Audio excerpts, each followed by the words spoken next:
Hello everyone, Dillykins here, and welcome to the Dillykins 2 channel. I know it's been a really hot minute since we actually had posted on the channel, but today we actually going to be doing a Elden Ring Nightreign.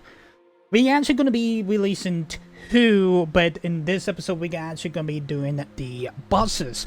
We actually have beaten Elden Ring about like a month, about a month ago, actually, maybe like a few weeks, actually. Probably not have been like an actual month, but this trailer is gonna be a little bit different, like what I actually thought of the bosses and stuff like that throughout Nightreign. This does include the Darks bosses also. Well, the Dark bosses that we actually did had throughout the new update that they actually whenever they actually added the Darks.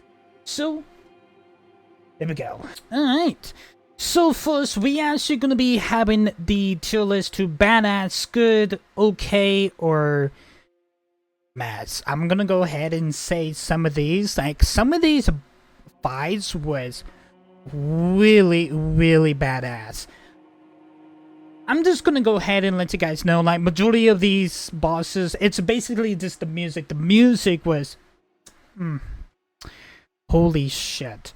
Alright, so first, we actually gonna be starting up with the first Night Lord himself, that is... Chisahalos. I'm probably pronouncing that wrong. I'm actually enjoyed fighting Chisahalos. I'm gonna go ahead and say he's probably like a good boss. He's just like a normal original dog boss, kind of like what we actually have encountered like in the Elden Ring games, kind of like the Red Wolf of Radagon. Actually, he has like the not really the sword, but he has a sword, but it's on the chain. It's kind of basically like fast pace. No matter the hard part was that he basically, whenever he separates into like three forms of him, actually, that kind of can get a little bit tricky, actually, because they can just group on you. But Chisahalos, I'm honestly gonna go ahead and say that this fight was... it was a good fight. It's not mad, I would say. You work hard to keep your car Camping jaw. safe, so it only makes sense. Okay, so I'm actually gonna go ahead and let you guys know that just basic gapping jaw is... easy choice. Country Financial has been providing okay. and protecting families like yours for one. It's okay, boss. I'm gonna go ahead and let you guys know. It's a okay, boss. I remember whenever the game kind of like released, whenever he goes into like phase 2 and he does that big huge AoE move, actually, the game literally glitches. I'm pretty sure some of you guys probably do remember, like, the game used to freaking glitch whenever he does that big AoE move. But the Gap and Jaw, just the basic Gap and Jaw, it's a okay fight. It's not like the Everdark fight. We're gonna get to the Everdark version of the Gap and Jaw here in a little bit. Senator Pest. Okay, so if you guys do think that Chisahalos was bad, was not really, I mean, like bad, I mean like complicated, like tough, just depends on what you like your players are doing, like your other teammates are doing. So basically, it's still like 1 to 3. It's like a 3v3, technically like the same as Chisahalos was. This was a 2v3. You had like a giant moth that... God, I am trying to remember what type of damage it... I think it actually puts you to sleep. No, that was Argar here.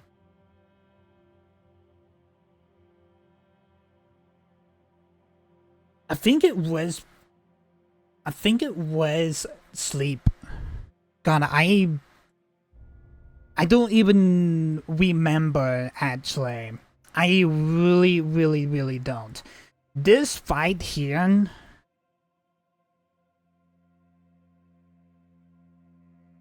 Oof. I'm probably gonna go ahead and say...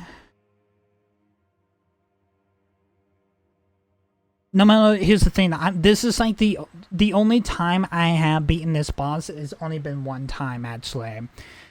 I would say that this boss was a pretty good boss, I would say. No matter, you have to make sure you have, like, range attacks, basically. Mostly whenever you're trying to focus on the moth, and then the ground guys will be worried about the scorpion. Mostly, like, this is basically, like, maybe like a White or a Rebicent or Wade or a Guardian against the scorpion, and then the Iron Eyes will be focused on the moth. Mostly be like doing like fire damage too. Yeah, this Senator Pez was a good boss, I would say. Urgar, the sleeping nuke Pokemon. Why do I think of Pokemon? Pokemon literally came out of my mouth there, chat.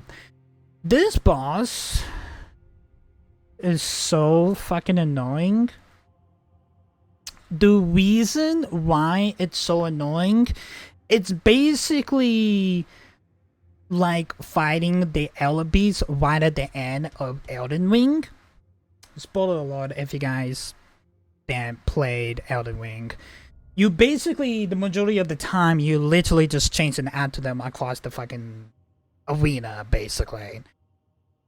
No matter, he does a sleep nuke that can put your night flares to sleep, but this fight was pretty much boring the whole time. That plus, it was a pretty easy boss fight, actually, because if you actually hit like the little tentacle things, it leaves like an that actually does do damage to Urgar.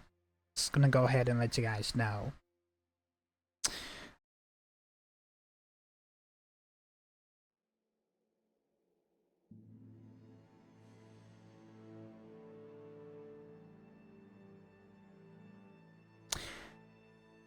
Let me actually do something right quick. I'm actually gonna add a freaking talus that literally says, fuck this guy. Fuck this guy. Dude, the ecological beast. Libra. I'm gonna go ahead and let you guys know. You actually have no idea what is coming up whenever you do fight Libra, the creature of the night. Or the ecological beast. I can't even pronounce it properly because it's so hard to pronounce. Fuck this guy. Also, you have to make sure you don't make a deal with Libra, because if you do make a deal, he does do healing abilities. He does do tank. He does boost up your he probably do damage to make you do a little bit more more damage, but he will actually do more tankier damage, so he can basically defeat you really anyway. It's basically dealing with the devil, basically, because you're going to want the power of the demon because he is weak to madness, basically, and he does holy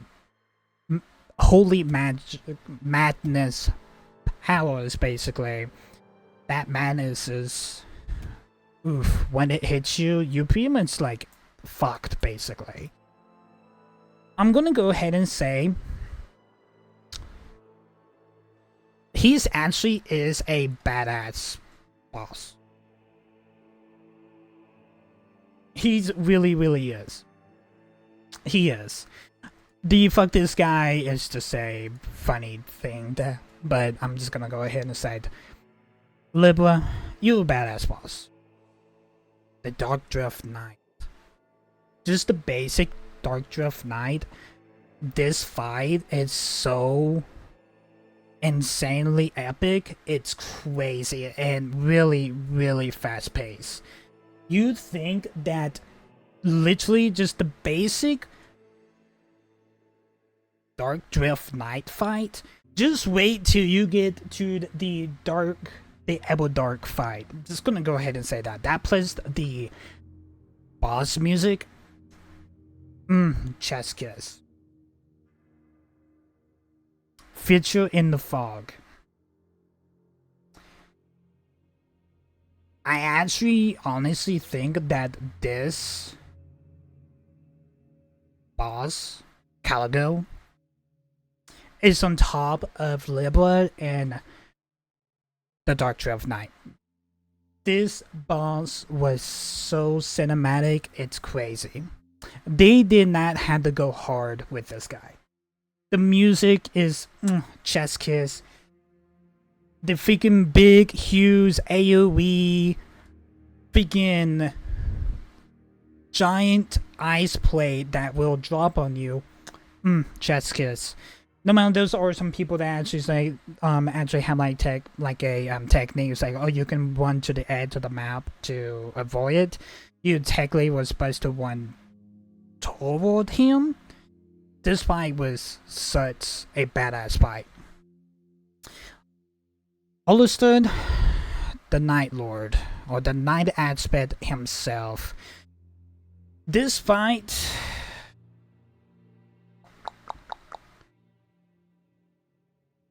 there was some pretty epic moments on the Night Aspect fight, but I'm gonna go ahead to say this, that the only thing that is probably make that fight epic whenever he changes the typings of damage that he's gonna do, whenever he like splits the sky literally in half and then he does like a different type of typing. Basically, that's probably like the only epic thing about the Night Aspect. Yes, he is really slow, but he does do a lot of damage whenever he drops the nuke. The ground bomb, basically.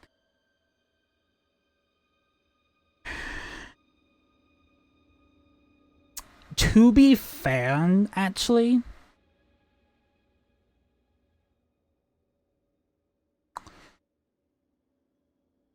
man, I'm a little biased about this because there was some moments like we literally just went through, like, no matter, like phase 1 was easy peasy, and then whenever you get to like the second part of the game, the fight, it's basically like a whole different level. Basically, I would say this one's probably,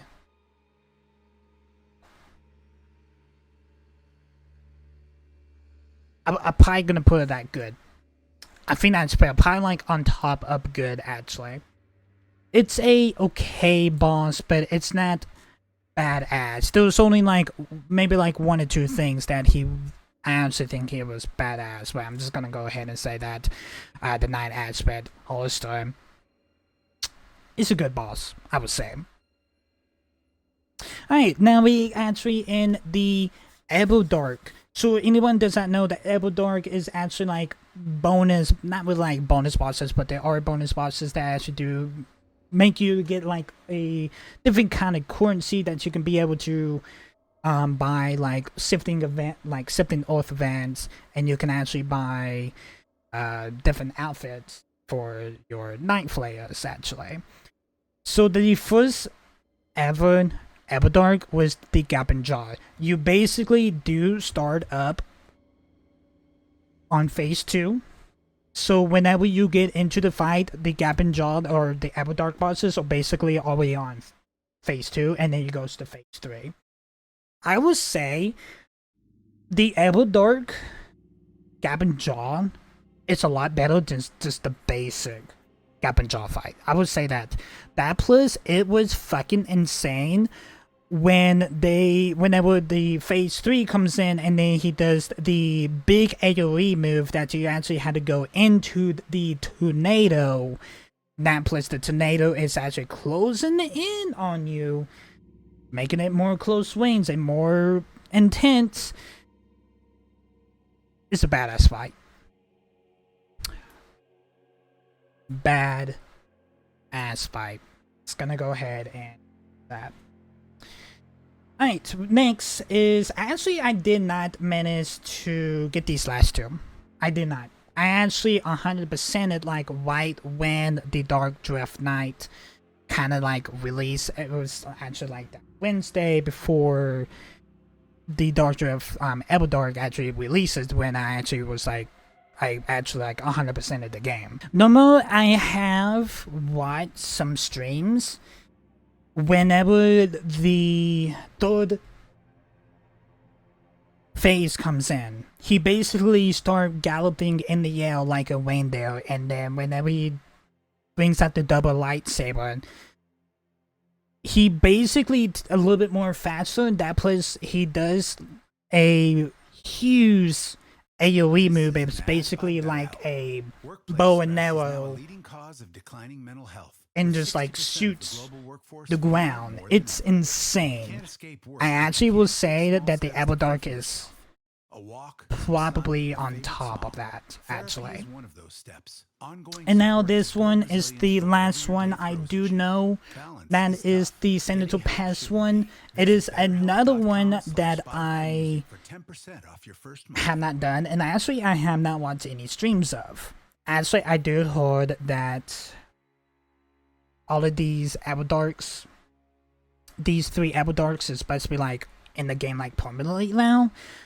I actually do not know really much about the Elden Central Pass fight. I honestly, I do not know. I did heard it adds another enemy or boss to the arena, because you basically have the Moth and the Scorpion, and then you have the Ascended Light, basically. I want to say that this is what the Ascended Light is. I did hear that the Ascended Light was glitched right when the early of the week whenever it was released.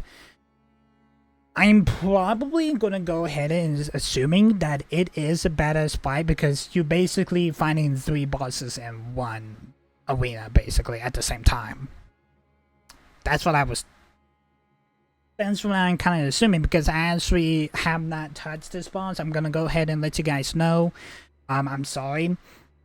I may actually get back into Nightreign and actually play these 2 bosses, because these 2, like the Elden Dark Drift and the Central Pass and the Ascended Lights, I heard are like really good, actually. So alright, nice. That is my trailers of the bosses. We got Badass, Fistler of the Fog, Libra, or the Ecological Beast, the basic Dark Drift Knight, the Elden Dark Drift Knight, put you in that van, the Elden Gabin John, the Elden Central Pass. On good is Hollister or the Night aspect.